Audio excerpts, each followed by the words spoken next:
Meus amigos, minhas amigas, que o Mestre Jesus possa envolver a cada um com muito amor, com muito carinho e com muita luz.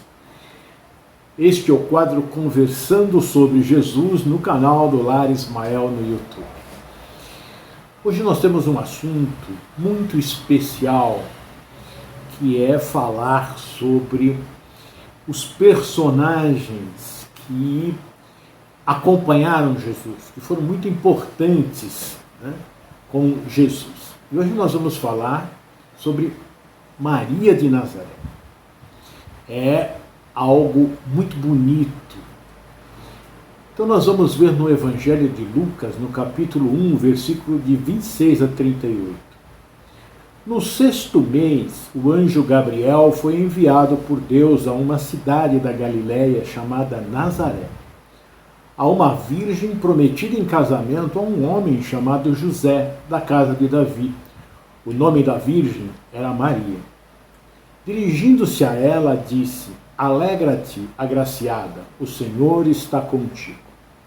Ela perturbou-se intensamente com a fala e ponderava que espécie de saudação seria essa. Disse-lhe, porém, o anjo: Não temas, Maria, pois encontrastes graças junto de Deus. Eis que conceberá no ventre e darás à luz um filho, a quem chamarás pelo nome de Jesus. Ele será grande, será chamado Filho do Altíssimo, e o Senhor Deus lhe dará o trono da casa de Davi, seu pai. Reinará na casa de Jacó para sempre, e o seu reinado não terá fim. Maria, porém, disse ao anjo: Como será isto, visto que não conheço nenhum homem? Em resposta, o anjo lhe disse: O Espírito Santo virá sobre ti, e o poder do Altíssimo te cobrirá com sua sombra. Por isso o santo, que está sendo gerado, será chamado Filho de Deus. Vê Isabel, tua parenta. Ela também concebeu um filho na sua velhice, e este é o 6º mês para a chamada estéril, porque nenhuma palavra será impossível para Deus. Disse Maria: Eis a serva do Senhor, suceda comigo, segundo a tua palavra. E o anjo se afastou dela. A difícil missão da mãe de Jesus, um artigo da Federação Espírita do Estado de São Paulo, de 13 de agosto de 2019. Ele diz: Maria de Nazaré é a personalidade sublimada, conforme Emmanuel em A Caminho da Luz, livro psicografado por Chico Xavier, que foi escolhida para desempenhar a missão complexa e desafiadora de ser mãe do Messias, Jesus Cristo, em sua encarnação missionária. Diz-nos Emmanuel que quando chegou o tempo previsto para a vinda do Cristo, as entidades angélicas do sistema solar movimentaram-se na proximidade da Terra, adotando providências de vasta e generosa importância, que foram levadas a efeito. Escolhem-se os instrutores, os precursores imediatos, os auxiliares divinos. Assim, num trabalho planejado de grande relevância no mundo espiritual, processou-se a escolha daqueles que auxiliariam Jesus em sua missão de libertação pelo amor por excelência. Todos esses colaboradores do Cristo prontificaram-se a exercer a sua missão, cada qual conforme as determinações do alto e do planejamento realizado, cabendo ao Espírito amigo e meigo que assumiu entre nós a identidade de Maria de Nazaré, a tarefa magnânima, porém muito complexa, de ser a mãe de Jesus, que estaria conduzindo os passos do Messias até que ele pudesse pessoalmente conduzir toda a humanidade nas veredas do amor, do qual foi o principal agente e exemplo incontestável. Isso nos diz Emmanuel. E também nos diz Humberto de Campos, no livro Boa Nova, corroborando o que Emmanuel nos disse assim: No tempo de Otávio, houve uma época de paz e desenvolvimento. Muitos historiadores não se deram conta que foi nessa mesma ocasião que o mundo conheceu o Evangelho. Esqueceram-se que o nobre Otávio era também homem e, obviamente, não conseguiria saber que no seu reinado uma corte especial, afeita à obra do Cristo, aproximava-se da terra em uma vibração profunda de amor e de beleza. Acercavam-se de Roma e do mundo, não mais espíritos belicosos como Aníbal ou Alexandre, mas outros que se vesteriam dos andrajos dos pescadores para servirem de base indestrutível aos eternos ensinos do Messias. Imergiam nos fluidos do planeta os que preparariam a vinda de Jesus e os que se transformariam em seus seguidores humildes e imortais dos seus passos divinos. Então a gente percebe que Emmanuel está nos mostrando como uma parte da planificação que está sendo executada no plano espiritual, e Humberto de Campos aqui também está nos dizendo, na mesma época que acercavam-se da terra esses espíritos magnânimos. Né? Imagine a vibração para receber esses espíritos de alta hierarquia. Né? E continua o artigo da Federação Espírita do Estado de São Paulo. Assim, a missão de Maria começa, portanto, no plano espiritual, quando aceita fazer parte da equipe de Jesus. Vários anos depois, Maria de Nazaré, encontrando-se com a idade aproximada entre 14 e 16 anos, em certa tarde, sentindo as aragens do crepúsculo próximo, estava absorta, concluindo suas tarefas diárias e elevava a Deus suas orações de agradecimento pela vida, pela família composta por seu pai Joaquim e sua mãe Ana. Nesse momento de total ligação espiritual com Deus, ela percebe a presença de uma luz intensa que aureolava em um ser que pairava à sua frente, mas parecendo uma estrela que caíra do céu e se transformara em uma figura humana. Era Gabriel, espírito angélico da equipe direta de Jesus, que vinha lhe trazer a notícia maravilhosa do nascimento do Messias, anunciando que ela tinha sido escolhida para receber em seu ventre o Mestre da Luz, e vinha com o propósito de modificar a paisagem espiritual do planeta por meio da semeadura dos ensinos evangélicos no coração dos homens. E Gabriel saúda, dizendo: Alegra-te, cheia de graça, o Senhor está contigo. Encontrastes graça junto de Deus. Eis que conceberás no teu seio e darás à luz um filho, e chamarás com o nome de Jesus. Ele será grande, será chamado Filho do Altíssimo, e o Senhor Deus lhe dará o trono de Davi, seu pai. Ele reinará na casa de Jacó para sempre, e o seu reinado não terá fim. Isso, nós vimos em Lucas capítulo 1, versículo 28 até 33 aqui. Diante daquela inusitada notícia, ficou intrigada quanto à saudação que ela recebera. Cheia de graça, o que queria aquele emissário divino dizer com tais palavras? Estar plena da graça de Deus quer dizer que Maria, como espírito purificado, já estava com Deus e que, portanto, teria todas as condições para, no decorrer de sua vida, demonstrar toda a sua fortaleza moral e fé inabalável nos desígnios supremos. Sua disposição para cumprir a vontade de Deus era tal que, simplesmente, com coragem e confiança na providência divina, responde ao anjo com as emblemáticas palavras que lhe caracterizaram por toda a sua vida. Eu sou a serva do Senhor, faça-se em mim segundo a tua palavra. Lucas capítulo 1, versículo 31. Em nossa modesta condição de espíritos ainda imperfeitos, temos enorme dificuldade para entender a missão de Maria de Nazaré. Ela não pede maiores explicações, não exige saber quais serão as consequências e nem mesmo o que irá ganhar por assumir tal tarefa. Ela simplesmente aceita o encargo, logicamente expressando todo o seu cabedal de espírito sublimado, assumindo uma das missões mais difíceis já desempenhadas neste nosso mundo terráqueo. E é verdade, porque em estudos encontramos que nos evangelhos Maria é pouco citada.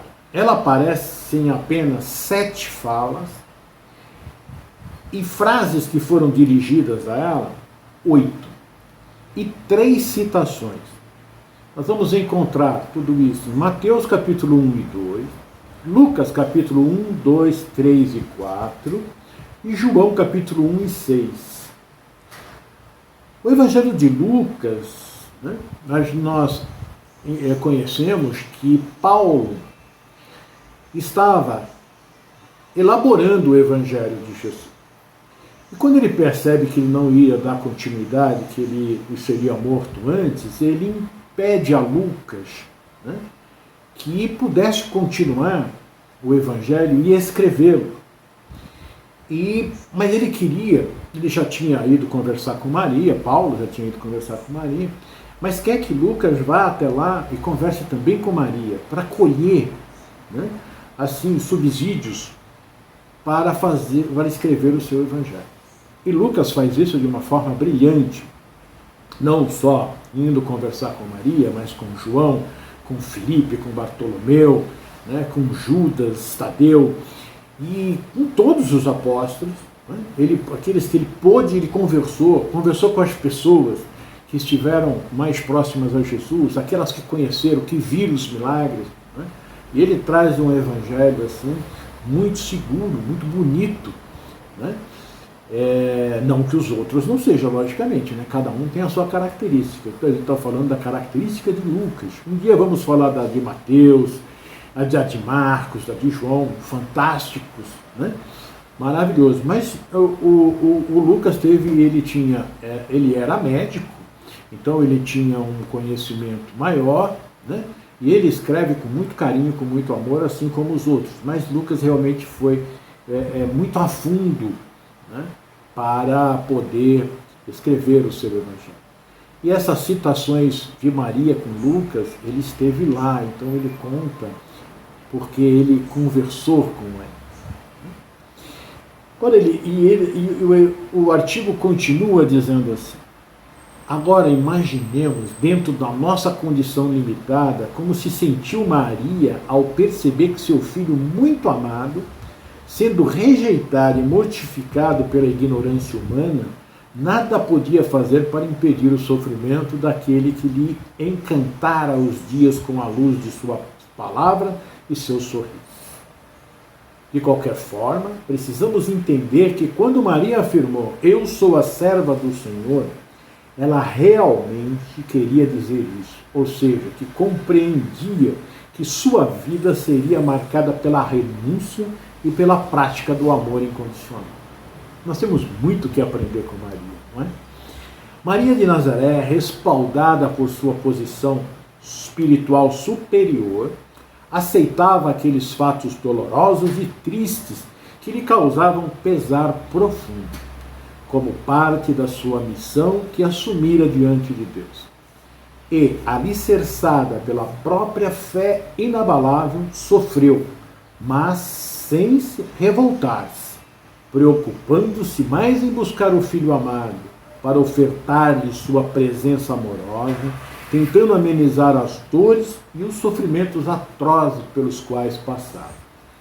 Maria tinha a intuição vivida, embora toldada pelos efeitos provocados pela encarnação, que a encarnação cria esse efeito de toldar a nossa mente, né? Então nós não temos uma intuição assim, muito clara do nosso passado, né? E as intuições elas chegam e a gente não consegue também dar uma definição muito clara disso por causa do corpo, mas Maria tinha uma intuição viva, né? E que haveria de cumprir os passos de uma estrada árdua, acompanhando o caminhar do seu querido filho Jesus, que desde cedo apresentava condições excepcionais de consciência e clareza da sua missão eterna. Ela havia sido advertida por Simeão, sacerdote do Templo de Jerusalém, quando fora levar Jesus para a apresentação e purificação, conforme as determinações da lei de Moisés, que lhe disse: "E a ti, Maria, uma espada transpassará a tua alma, para que se revelem os pensamentos íntimos de muitos corações." Isso está em Lucas, no capítulo 2, versículo 35. Simeão era um apóstolo e ele esperava a chegada do Messias. E ele disse que não queria morrer antes de ver o Messias. E quando José e Maria foram levar Jesus ao templo, Simeão recebeu o casal e Jesus, que era ainda bebê. Aí Simeão olhou para Jesus e descobriu, ele percebeu, ele teve uma intuição muito forte de que ele era o Messias esperado pela raça dos judeus. Então, ele disse: "Bom, agora eu já posso morrer em paz, porque eu conheci, eu vi o Messias." E depois ele vai, conversa com Maria, e ele diz isso, que ela iria passar por atrozes sofrimentos, mas que era extremamente necessário porque ela estava de posse do Messias, tão esperado, que vinha libertar o povo, mas libertar no sentido espiritual, fazer-nos alçar até Deus. Após o retorno do Mestre aos planos da luz e do amor, Maria vai para Éfeso, levada pelo apóstolo João Evangelista, para viver naquela cidade em uma casa humilde, onde ele poderia cuidar melhor dela, consoante o pedido do Mestre ainda na cruz. "Mãe, eis aí o teu filho, filho, eis aí a tua mãe." Está em João, capítulo 19, versículo 26 a 27. Passa diversos anos atendendo aos desamparados da sorte que lhe vinham buscar as bênçãos e o amparo na terra. A esses que chegavam de todas as regiões, estendia ela os braços amorosos com o intuito de acolhê-los e ampará-los. Foi em Éfeso que Maria passou a ser chamada Mãe Santíssima. Então, nós percebemos que não foi a igreja que deu esse título a Maria. Vamos ver aqui o que nos diz o nosso irmão Humberto de Campos, no livro Boa Nova, no último capítulo do livro, intitulado Maria. Diz assim: Maria externava suas lembranças e falava de Jesus com maternal enternecimento, enquanto o apóstolo comentava as verdades evangélicas. Grandes fileiras de necessitados costumavam acorrer ao sítio generoso, e ela atendia a todos os que a procuravam, exibindo-lhes suas úlceras e necessidades. Sua choupana era então conhecida pelo nome de Casa da Santíssima. O fato tivera origem em certa ocasião, quando o miserável leproso, depois de aliviado em suas chagas, lhe beijou as mãos murmurando: Senhora, sois a mãe de nosso Mestre e a nossa Mãe Santíssima. É muito emocionante tudo isso, né? Falar de Maria é muito emocionante, né? Que lá, quando eles souberam que Maria estava naquela casa em Éfeso, era num sítio afastado 18 quilômetros da cidade de Éfeso, eles começaram, né, a ir até lá para conversar com a mãe de Jesus. Uma coisa assim muito, muito bonita. E a partir dali, várias pessoas, aqueles que tinham necessidade, ela contava sobre Jesus. Era algo muito bonito, né? Deve ser assim uma coisa muito bonita.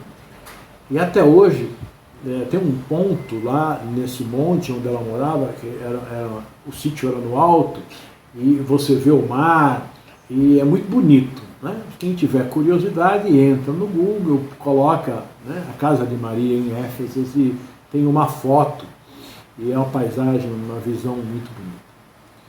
No plano espiritual, Maria continua cuidando de todos nós, e especialmente os que por decisão própria resolveram abreviar a própria vida, pelas vias do suicídio.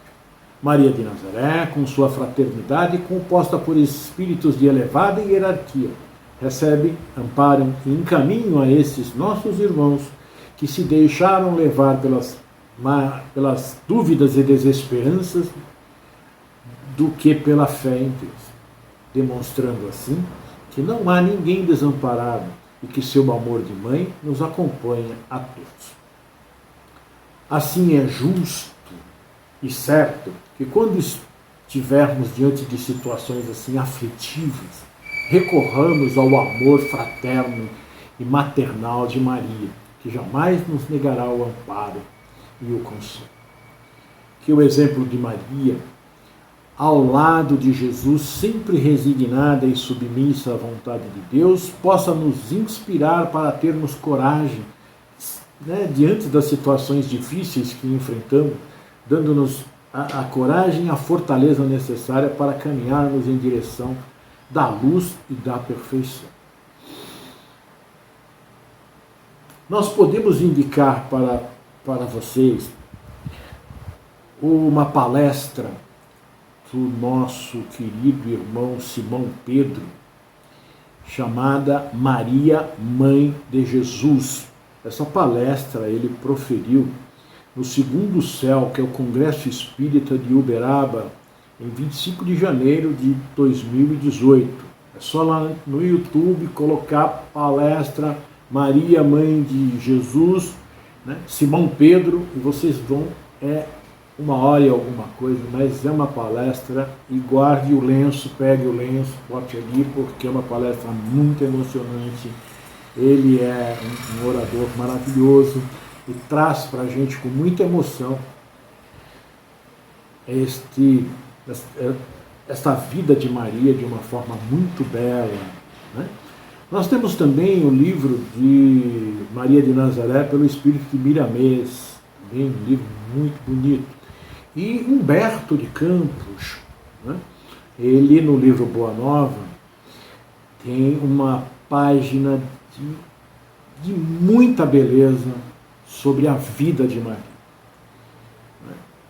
Que não constam nos nossos evangelhos, mas que a tradição do mundo espiritual traz para nós. E é muito bela, é uma página maravilhosa, e eu convido a todos que possam ir, né, conhecer esse Espírito que nos auxilia muito e que nós temos assim temos que ter uma vontade, né, um interesse de conhecer, porque os exemplos que esse Espírito nos trouxe, ele é muito belo. Né? Porque você vê o seu filho incompreendido ali na cruz, é algo muito difícil para uma mãe. Né?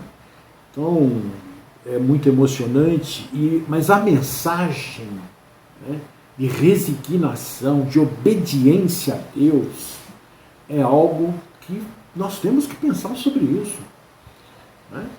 Ela buscou forças em Deus naquele momento, e ela sabia o que estava acontecendo, né? Que seu filho era inocente de todas as acusações, não tinha nada a ver o que estava acontecendo ali. Ele só tinha feito o bem, né?